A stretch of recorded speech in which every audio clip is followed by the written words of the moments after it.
Olá a todas, todes e todos. Estamos aqui agora para a nossa primeira aula, né, praticamente. É a nossa aula de introdução sobre esse curso, né?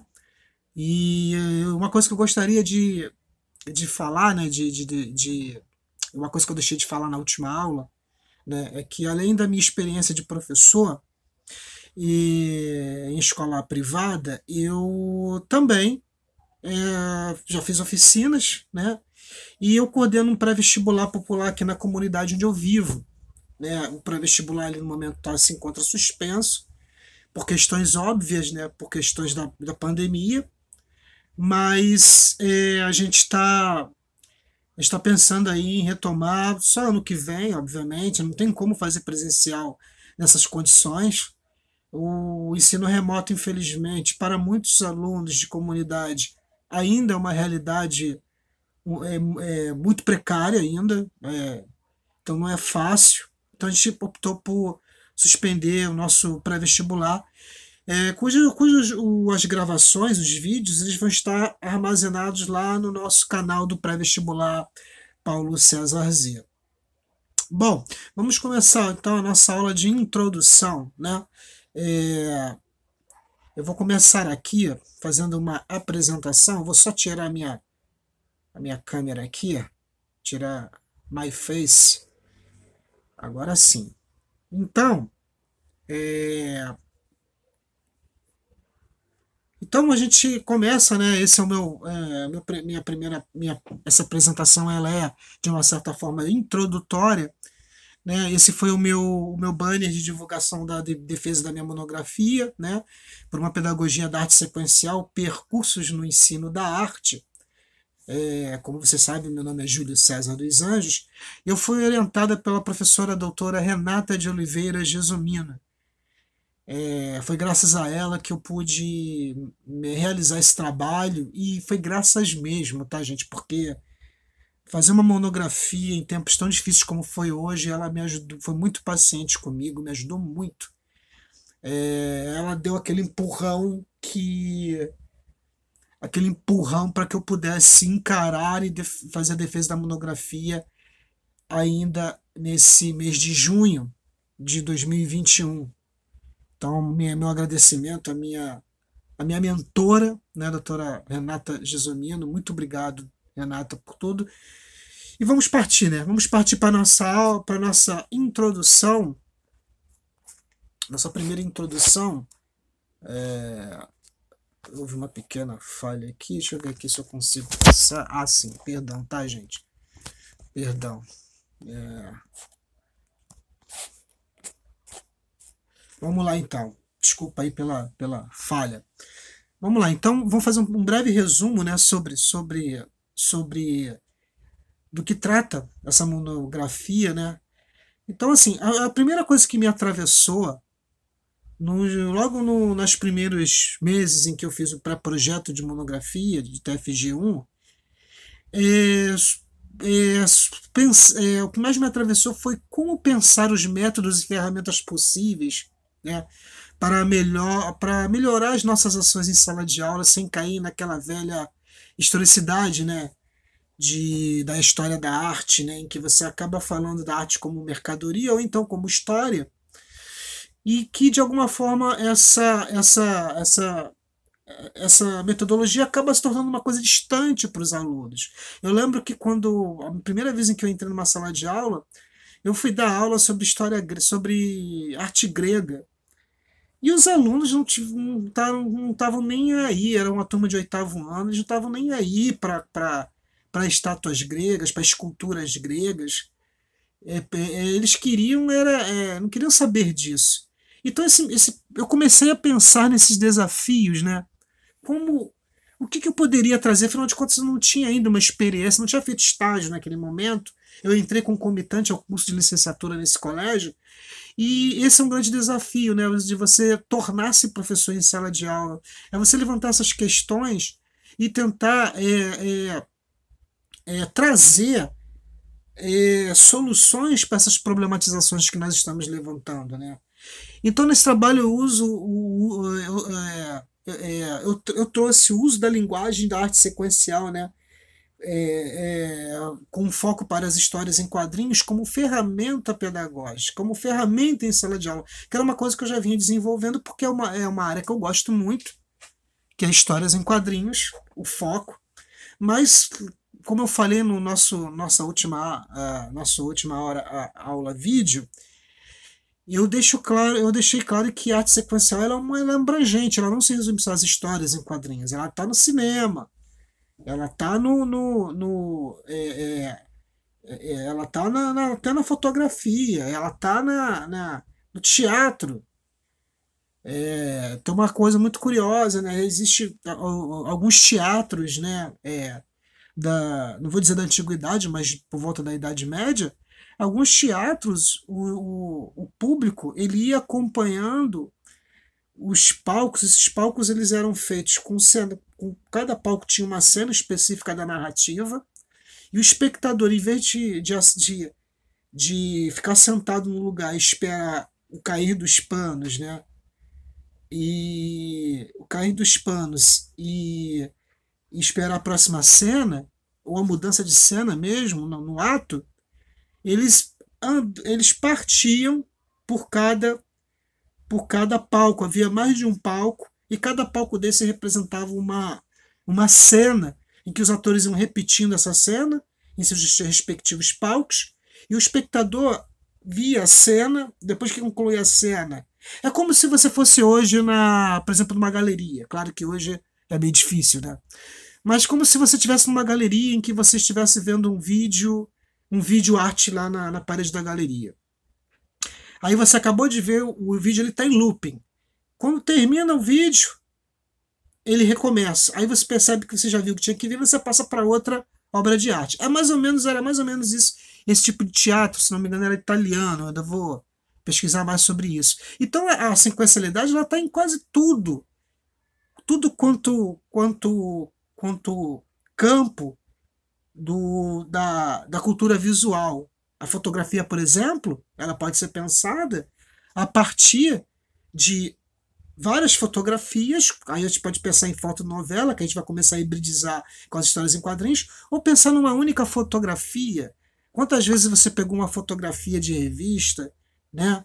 Uma fotografia exposta na galeria, ou uma fotografia, sei lá, do familiar seu, e você começou a partir dali criar narrativas na sua cabeça, sendo ela de memórias, e a memória ela não é uma memória, a memória ela é uma narrativa, porque por mais que a gente lembre de um determinado fato, os eventos não são muito bem exatamente como a gente vivenciou. Muitas vezes as memórias muitas vezes elas são, como eu poderia dizer,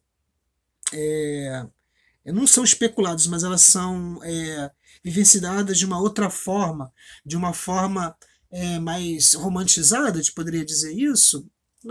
Mas poderíamos colocar esse foco, mas não é muito bem isso não, é o meio disso, é entre meios disso. A memória ela é idealizada muitas vezes, essa é a palavra que eu estava procurando aqui, né?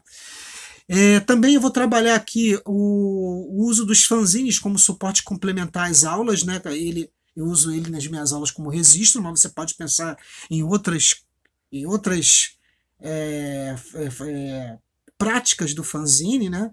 Conceito histórico e social, estético do fanzine, né? Aí eu vou trazer aqui para eu poder discutir a questão por exemplo, as histórias em quadrinhos, né?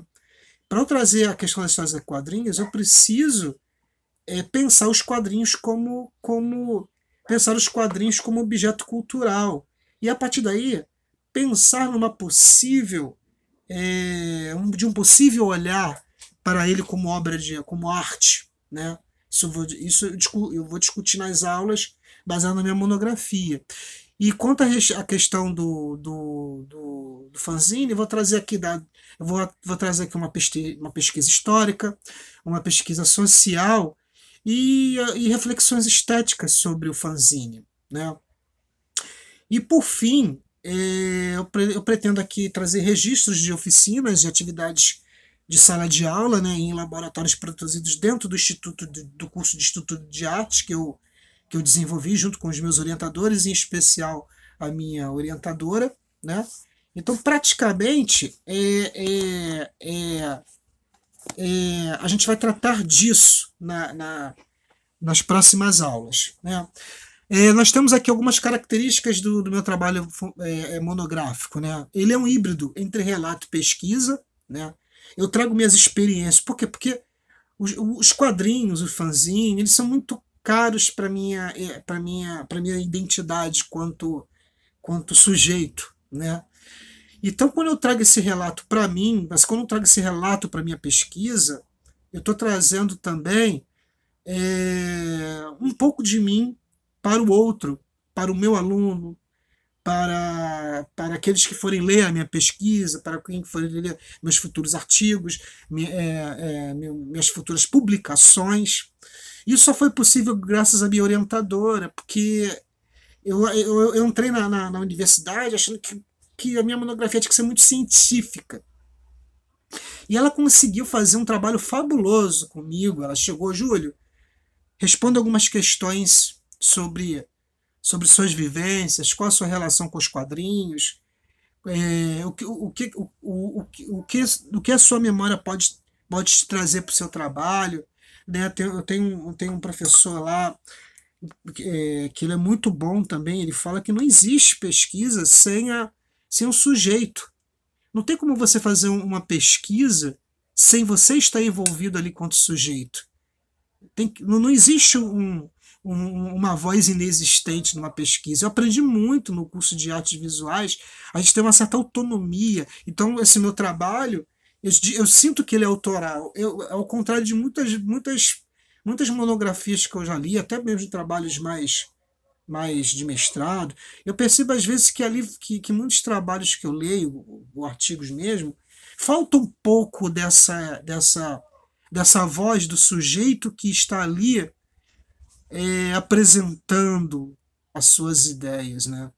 Que está ali apresentando a sua pesquisa, né? Então, foi muito bom, graças à minha orientadora, apresentar aqui hoje a vocês que a minha monografia ela é um híbrido de um relato e de pesquisa. É a partir das minhas memórias afetivas que eu trago aqui conceitos como campo ampliado, que é um campo ampliado que eu coloco aqui como um diálogo com as artes sequenciais.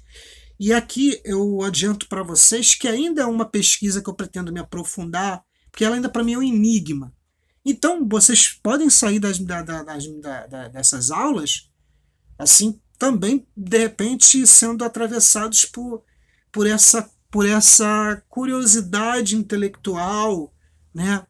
Essa curiosidade investigativa de tentar entender, pô, como a gente poderia pensar as artes sequenciais, porque para mim já foi uma surpresa escrever essa monografia, no ponto de vista em que eu trato ela como arte sequencial, eu pego o conceito de Will Eisner, que é um conceito em que ele trata os quadrinhos como arte sequencial, mas eu aqui ouso ao grande mestre um pouco mais para além.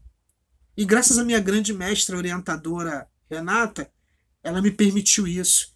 Eu pude ampliar o conceito de arte sequencial para o cinema, para os quadrinhos, que já eram pelo Will Eisner, mas para o cinema, para a fotografia, né, para os videogames, quando eu falo cinema, eu estou falando nos dois sentidos, tanto o cinema quanto o cinema em si, quanto película que tem vários frames ali que são compostos por várias e várias milhares de fotografias que vão dar movimento à imagem, mas também eu estou tratando aqui também da arte sequencial quanto quadrinho ampliada nas telas do cinema, que aí eu vou defender uma ideia que é a ideia de que hoje todo mundo lê quadrinhos, sem ao menos ter colocado a mão num comic book, ou numa graphic novel, no gibi, né?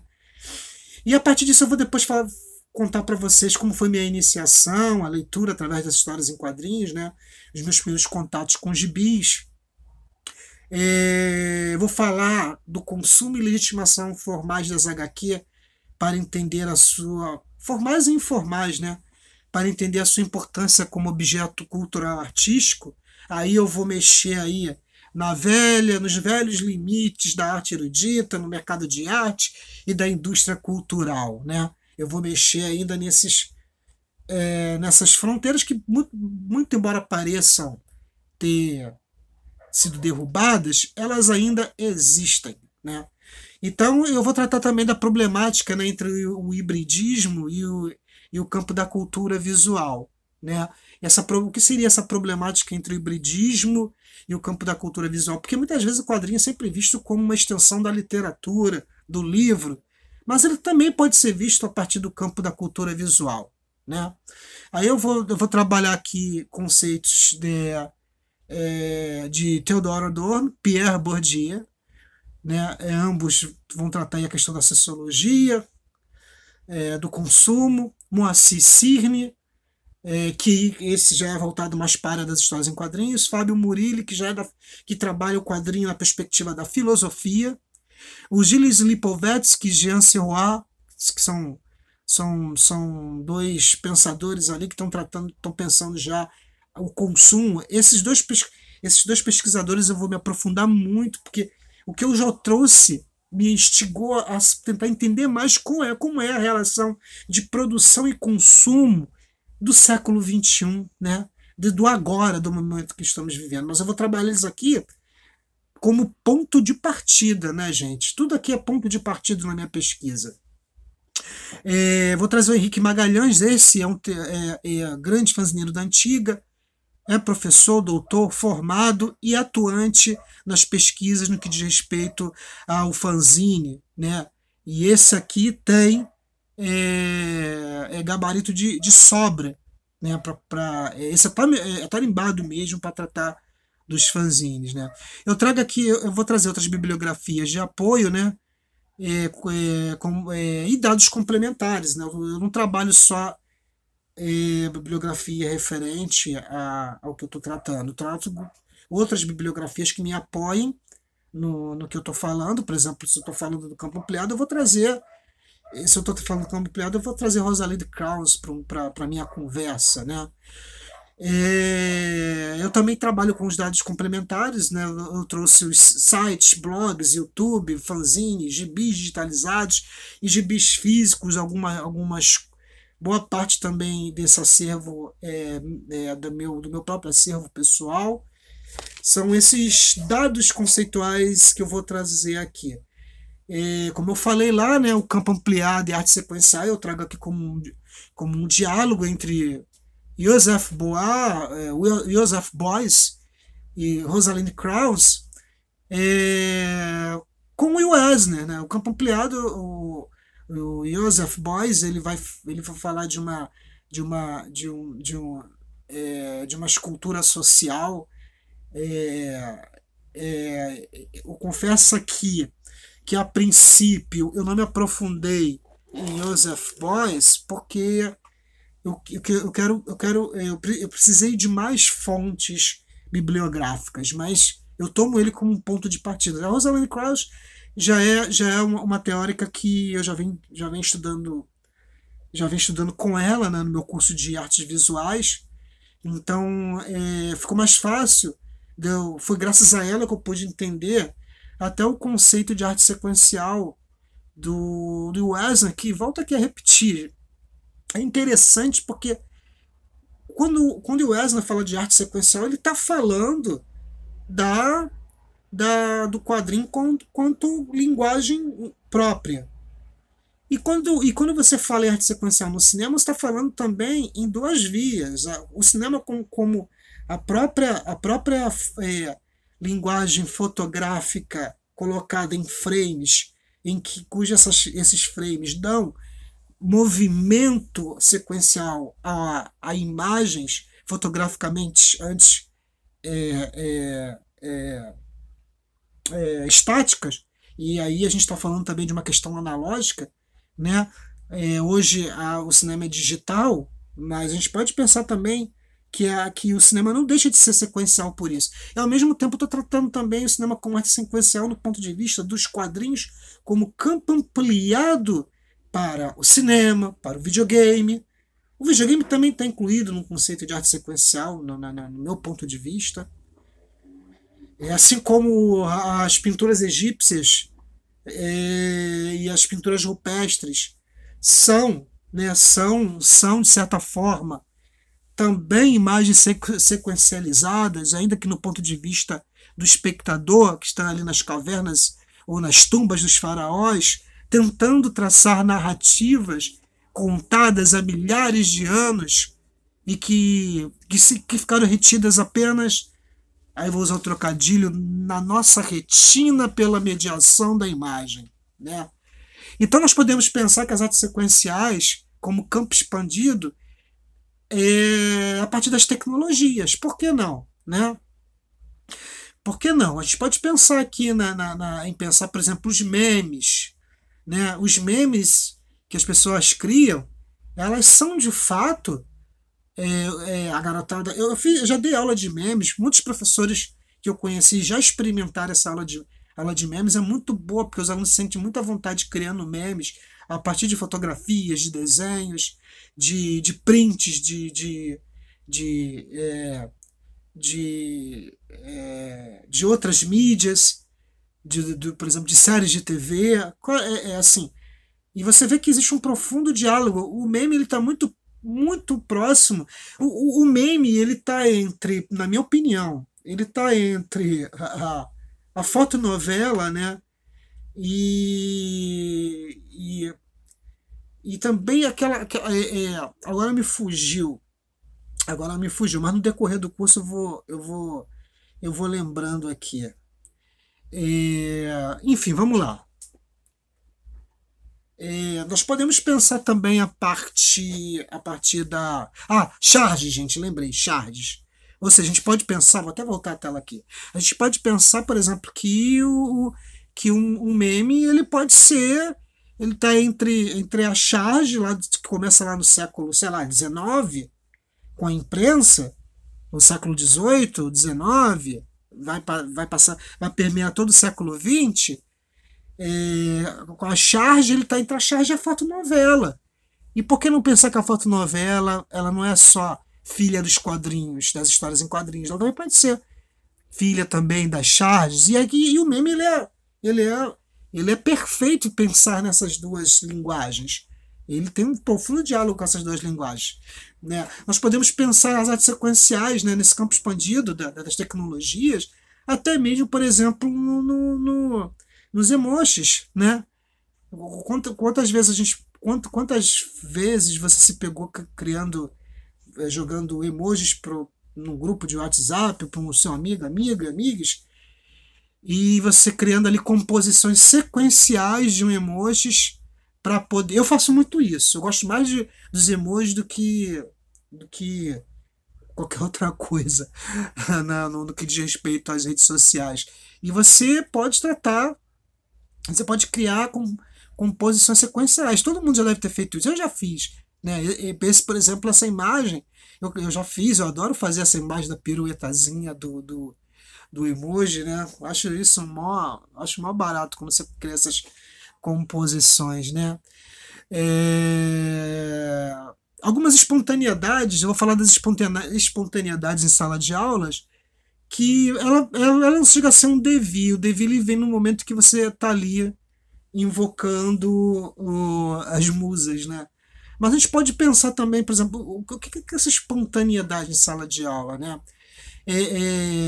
Eu vou falar um pouco sobre essa questão do cinema, né? Como eu era muitas vezes inquirido pelos meus alunos aí ao cinema na pré-estreia para já vir no dia seguinte falando sobre os filmes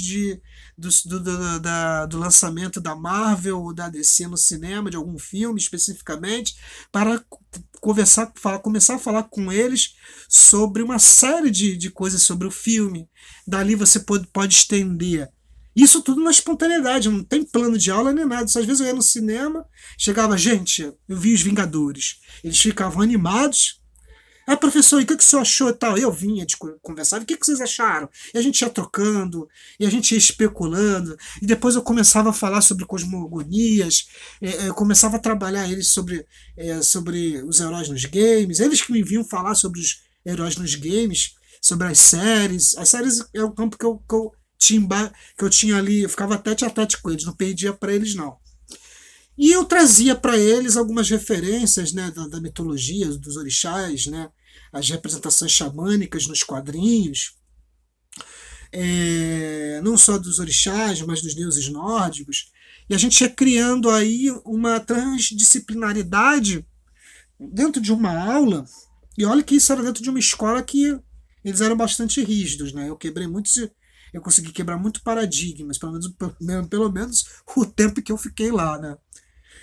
O leitor de quadrinhos é aquele que faz a sua leitura em todas as plataformas analógicas, foi o que eu falei, e digitais.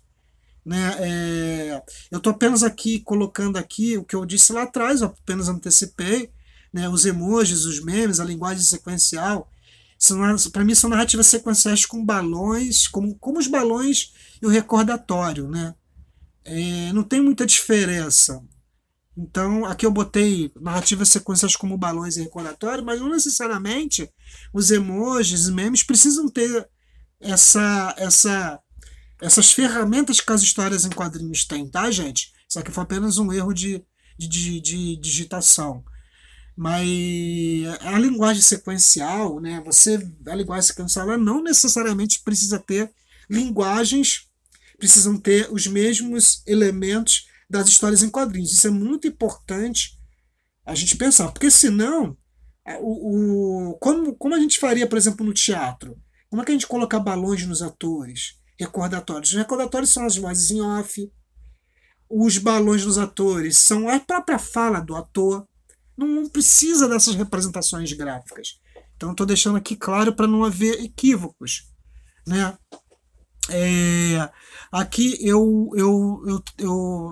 estou falando na minha monografia, eu falo da importância da contação de história no processo de ensino-aprendizagem. Eu vou trazer um pouco isso, eu vou trazer um pouco da minha experiência, né, nos primeiros anos de estímulo à leitura, como se deu isso, né? Vou falar um pouco das minhas professoras, aquelas que contavam aquelas historinhas dos livros tradicionais de contos, que era o melhor momento para nós, alunos, porque ali era a primeira vez, era a oralidade, era a melhor coisa do dia, porque a gente confrontava a oralidade, a gente tinha esse contato da oralidade com a imagem, é fabuloso, e ali também a gente ia construindo, a partir das imagens estáticas, uma narrativa sobre narrativa, né? O alfabeto através de desenhos, de bichos ou coisas. Isso tudo está na minha monografia, né? Inspirações que vieram dos desenhos animados da Marvel, que foram exibidos em 70, em 80, que tinham movimentos estáticos, iguais a dos gibis. Hoje é uma modalidade de motion comics, que é uma coisa que eu não trabalho, mas eu trabalho algo similar, tá, gente? Dos meus trabalhos artísticos, né? Meus trabalhos pessoais. Mas afinal, o que são essas narrativas sequenciais imersivas? Eu vou tratar ela, né? Eu estou falando aqui das narrativas sequenciais imersivas, que é o foco, foi ali a pedra fundamental da minha monografia. Foi através de uma aula que eu dei, que eu chamei de narrativas sequenciais imersivas, que eu cheguei a transformá-la em oficinas em algumas outras escolas que eu participei, no próprio pré-vestibular que eu levei para os meus alunos. Isso se tornou assim um mote para mim, para estimular esse olhar, tanto do olhar dos quadrinhos quanto imagem, mas também quanto sensações, né? Eu trouxe, né, eu trouxe uma história em quadrinhos antiga chamada Alma Penada, uma história goiana, de oralidade ancestral, né? Do artista já falecido Edmundo Rodrigues, eu conheci o irmão dele há pouco tempo. E eu pude trabalhar também a partir dessa narrativa sequencial imersiva com essa história em quadrinhos, transdisciplinaridades, que eu falava do racismo religioso, da objetificação do corpo feminino, em Alma Penada. Alma Penada, né, como eu falei, é o nome dessa história em quadrinhos que eu trabalhei nas minhas narrativas sequenciais imersivas. Aqui eu tenho a capa. A capa à esquerda do seu vídeo que está apenas em nanquim. É a capa original, não é original, tá, gente? É a capa do primeiro lançamento, talvez, que do Edmundo Rodrigues, foi numa edição anterior à da Block Editores. A Block Editores a Bloquinho, Capitão Mistério apresenta Bloquinho TV, ou da Block Editores, extinta Block Editores. Eu pretendo fazer uma pesquisa sobre a história da Bloquinho TV, ou da Block Editores. A imagem do meio é a história da Uma Penada já colorida. Essa história colorida que foi lançada em Histórias Reais de Drácula, número 4, que é essa capa que está minimizada do seu lado direito, né, do vídeo. Essa foi a história colorida que saiu nessa revista já extinta há muito tempo. História Reais de Drácula era uma revistinha periódica, saía quase todo mês, e que traziam terror, né, traziam histórias de terror. O principal personagem era o Drácula, mas tinha histórias similares, tinha histórias de acompanhamento, né, são aquelas histórias complementares. E a Alma Penada é uma história tipicamente brasileira, de um Brasil rural, que o saudoso Edmundo Rodrigues trouxe, e eu trouxe essa história para essa minha oficina, né? Aí eu vou falar um pouco das aulas e oficinas. Essa é uma imagem de exposição, Resgate da Memória, que eu trabalhei com os meus alunos no colégio, lá em que eu dei aula. Resgate da Memória é o nome da exposição. Trabalhei assemblagens com eles, são capas produzidas pelos alunos. Capas não são obras produzidas, em que eu tirei fotografia desses trabalhos, e que eles deram ali o depoimento deles. Eles escreveram um relato sobre as experiências deles nessas obras. Eu tenho esse trabalho fanzinado. Eu fiz um fanzine depois dessa oficina, dessa aula, e está compartilhado em um blog meu. Depois eu posso disponibilizar para vocês esse material. Material didático, gente. Eu estou pensando em disponibilizar esse material depois do curso, ou no momento em que eu for levar essas aulas ao ar, tá bom? Aqui tem alguns trabalhos de fotografia dos meus alunos, dos meus ex-alunos do 9º ano, nesse mesmo colégio. Era uma outra atividade, né? Anotem aí como os trabalhos são carregados de narrativas subjetivas, né? Em que você pode ver o certo aprisionamento, uma certa sufocação, né? Sufocamento dentro do espaço da escola, e de fato é um ambiente muito, muito sufocante para aqueles alunos, devido até ao regime em que esse colégio em que eu trabalhei impunha, né? Mas eu acho que eu penso que, apesar de todas essas dificuldades, de todos essas tentativas de anulação do outro por questões sei lá, de costume, né, de regra, eu penso que isso traz um lado bom, porque os alunos certamente eles veem, quando eles pegam um trabalho como esse de fotografia, que eles possam expressar o que eles estão sentindo, né? Já é por si só já por si só uma forma de exteriorizar e de refletir sobre o que eles estão passando, né? Muitas vezes você não consegue refletir sobre o que você está passando, porque você não está exteriorizando sabe? O devir exige uma oralidade para que a sua reflexão ela se dê no devir de sua linguagem, né? De sua expressão, né? De sua comunicação. Aqui é um trabalho chamado Totem, Memória e Afeto, né? Eu trabalhei também, depois eu vou te falar também sobre essa aula, como foi trabalhado.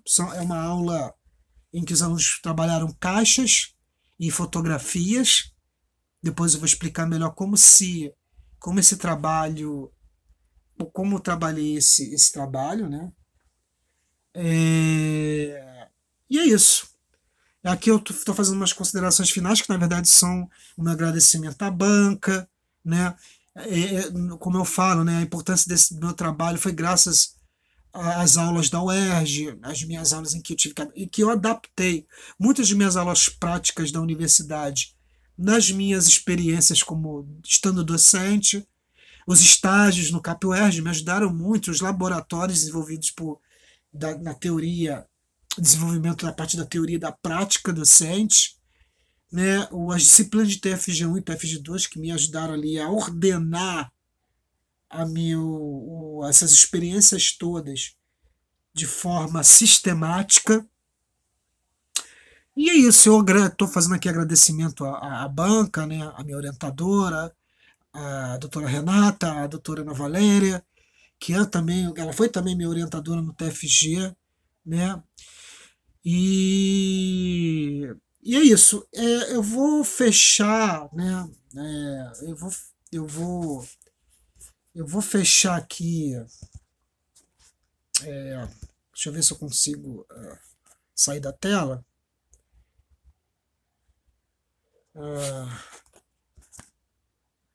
Tá, vamos lá. Parece que eu consegui.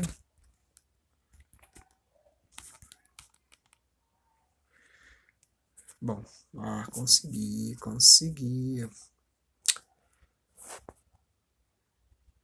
Bom, voltei, né? Voltei.